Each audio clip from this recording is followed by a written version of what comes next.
Hello my friends, you are watching Pinusura Photography channel and I am Pinaki. As you know that Corona epidemic has spread to almost all the countries of the world. Thousands of people have lost their lives.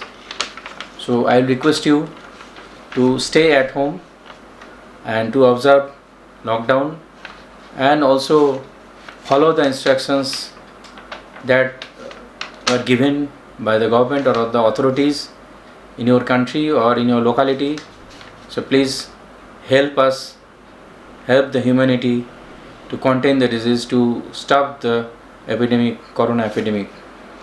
This time you have to stay at home, don't go out, and rather use this time, this quality time, to spend with your near and dear ones, with your family. You can read books, you can listen to the music, you can see movies, you can watch YouTube channels. And I took this opportunity to make one video on my experiences, and I am sharing my views regarding these mirrorless cameras. So today's topic is whether we should jump into the mirrorless bandwagon.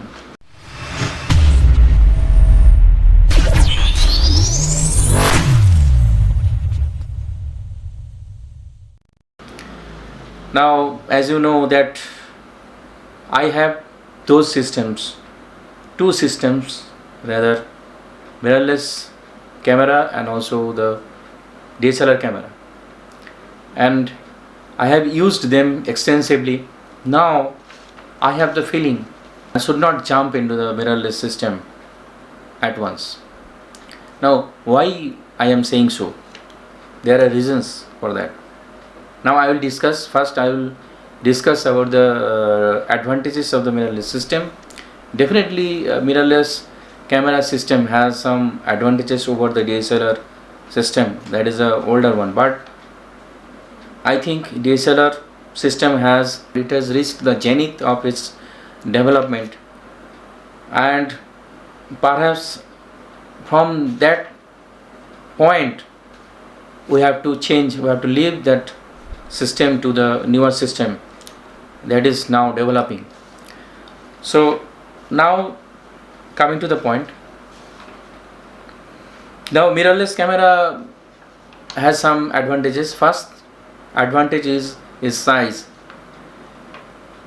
Mirrorless camera, as I have shown you in my previous video on review, in the review of Canon EOS M50, that it is much smaller in size, though it has a crop sensor like other cameras, Canon cameras like Canon 80D, 70D, 77D, like those cameras, it has also crop sensor, and it has great low light capability. It has all the bells and whistles of the modern cameras, and it is very small, and that is a great advantage.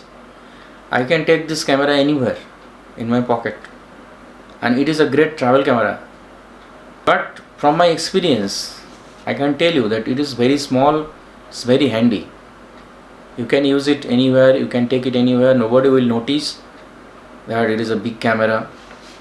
So it is not bulky, and weight is almost half than my DSLR camera. I have already shown you in my previous videos. This is the lens, this is the camera, this is my favorite Nikon 7200, and it is very bulky. Weight is almost twice the weight of the Canon EOS M50, but still it is good. I'll come to that point later. Now, so this is the first point, that it is portable, size is less and weight is lesser, even lesser. So it is very much portable, you can take anywhere. So why this point is so important? Because as you know, people are more inclining towards cell phone cameras. they are not preferring DSLRs nowadays, because the quality that comes from a good cell phone camera for normal purposes, that can achieve great result as good as a DSLR camera. So why someone on earth use a DSLR camera, big bulky DSLR camera for that thing? So size is very important nowadays. For this reason, Sony and Panasonic, they have introduced this mirrorless system almost a decade ago, and they are developing the system for years. Panasonic has micro four third sensor. Sony has both full frame and crop sensor, and they have improved the technology to a great extent. Now, as the body is smaller, lenses are also smaller. Now, why body is small in case of mirrorless camera? Because there is no mirror system in this camera. Just like compact camera, the sensor is directly exposed directly behind the lens. In between there is no mirror. In DSLR camera, what we see is that image is produced in the lens, that is reflected in the mirror, comes through the pentaprism, and we see through the optical viewfinder, the image we see through the optical viewfinder, and then we compose the picture and accordingly we take the picture. But in case of mirrorless camera, the thing is much simpler. There is no mirror system. Directly behind the lens there is image sensor that produces the image that we see directly in the electronic viewfinder. So what we see is what we get. That means if there is any changes in exposure, we can understand immediately. I change the exposure, increase the exposure, I will immediately realize through the electronic viewfinder. If there is decreased exposure, I will realize through the electronic viewfinder. So this is a great advantage, I think. During taking a photo, this is a great advantage. Flange distance is less, so lens has become smaller also. Now mirrorless camera system has great video capability. Now you will tell that Canon DSLR cameras are used for YouTube videos, or some people are shooting movies. Yeah, definitely Canon has a dual pixel autofocus. They have developed dual pixel autofocus, and that is good for video. But in Nikon system, there is very annoying autofocus system during movie shooting or video shooting. That is not reliable. So it's useless. So why I am shooting video in the mirrorless camera Canon? Because I used to shoot videos in the Nikon cameras, and it used to hunt always during autofocusing. Then I had to discard all the videos. So this mirrorless system has good autofocus system, be it Canon, be it Nikon, be it Sony, all have good autofocus capability in the video, movie shooting. Even the Fujifilm cameras, they have the great video capabilities. It can shoot 4K, even newer cameras can shoot 6K, 8K.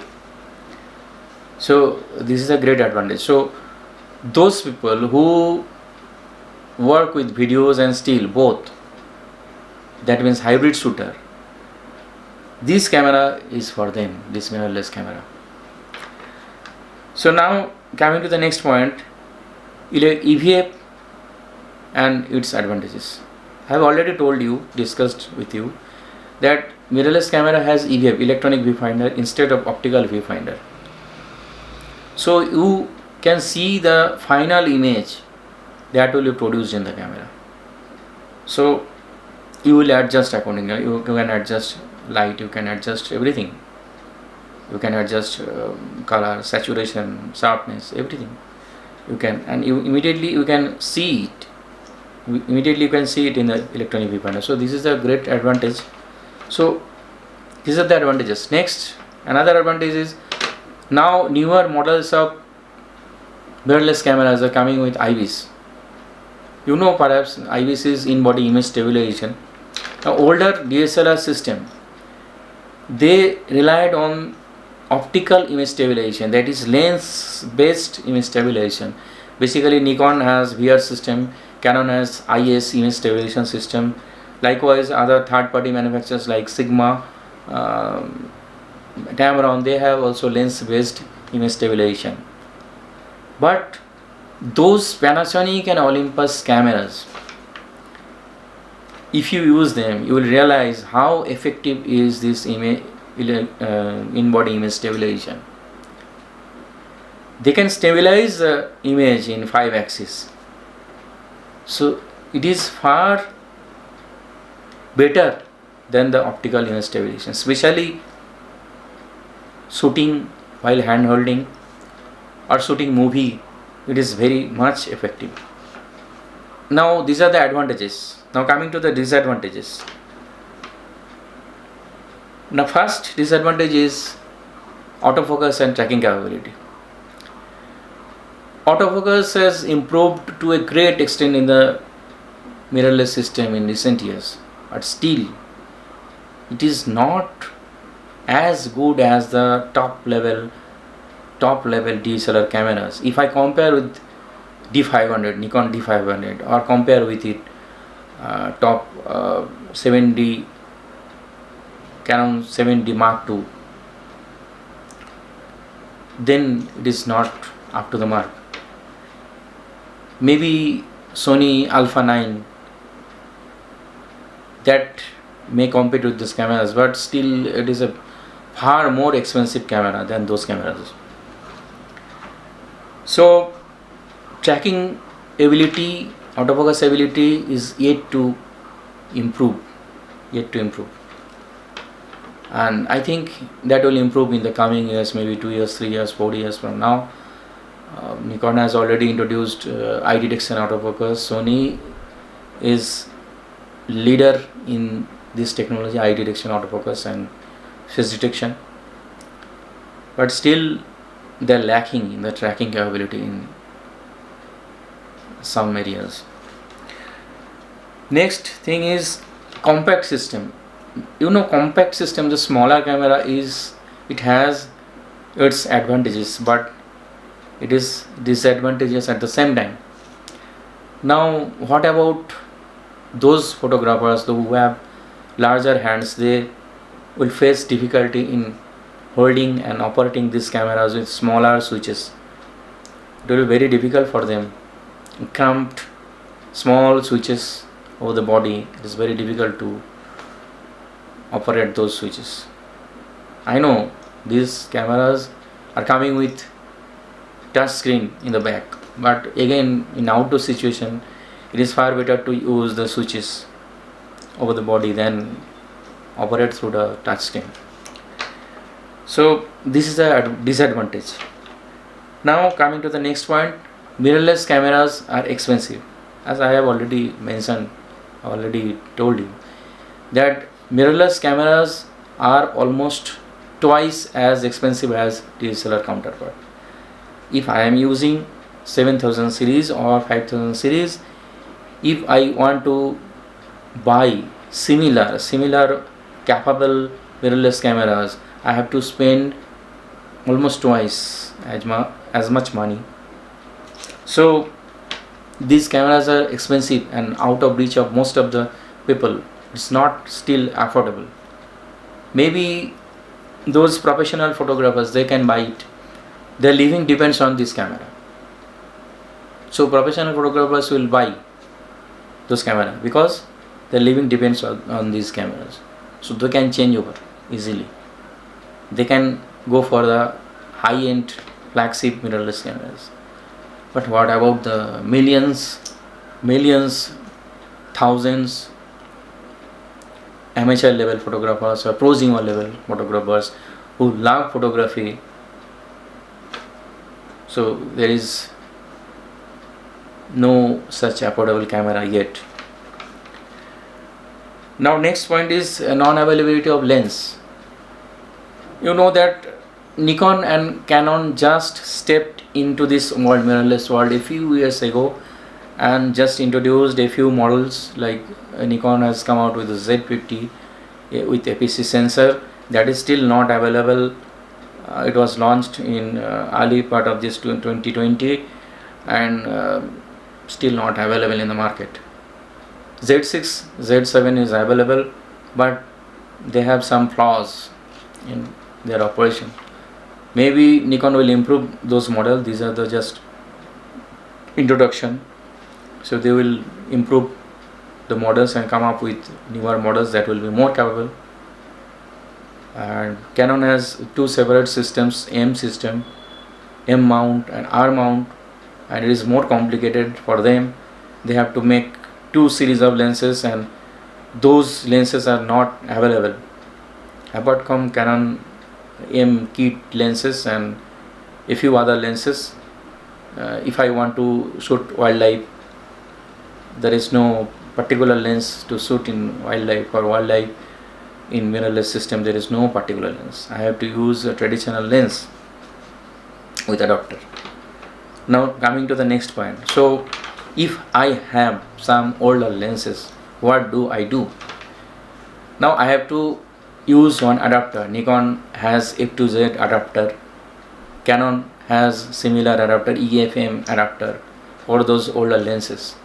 But though these adapted lens will work, but still not all the lenses will work with those adapters. So really there is difficulty in shooting. If I want to shoot wildlife, so there is no particular native lens for this mirrorless system till now. Nikon will come up with newer lenses in the pipeline. Maybe 2 years or 3 years from now they will come up with maybe 15 to 20 newer lenses for that Z mount, and Canon will also follow the same path. But till now there is non-availability of native lenses. Few lenses are available for this mirrorless mount. So this is a big difficulty for me, for other people who are willing to go to the mirrorless system. So what to do? So I am not saying that this is not the future.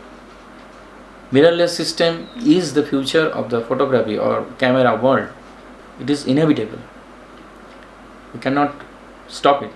Mirrorless system will rule the world after a few years. It is inevitable. Cannot stop them. So maybe from 3 years, 4 years from now, we have to rethink. We'll think again that is the time right to change over to mirrorless world, but not now. So I am keeping my DSLR system along with me, alongside my mirrorless camera, that is Canon EOS M50. So what I have planned? I have planned that for my video work, for travel, I will take my smaller EOS M50 camera, and for other works like wildlife shooting, for sports shooting, special type of photography, macro shooting, I will use my DSLR Nikon D70-200. So this is my view. I am sharing my views, and maybe I am wrong. Now what is your view? You can write in the comment box. You share your views with me, and if you like the video, please press the like button, and please consider subscribing my channel, because I will discuss various topics about the camera gears, camera lens, and about various travel blogs. I will show you some travel blogs. In future I will come up with newer reviews of Canon EOS M50 and my lenses. So that's all. Thank you.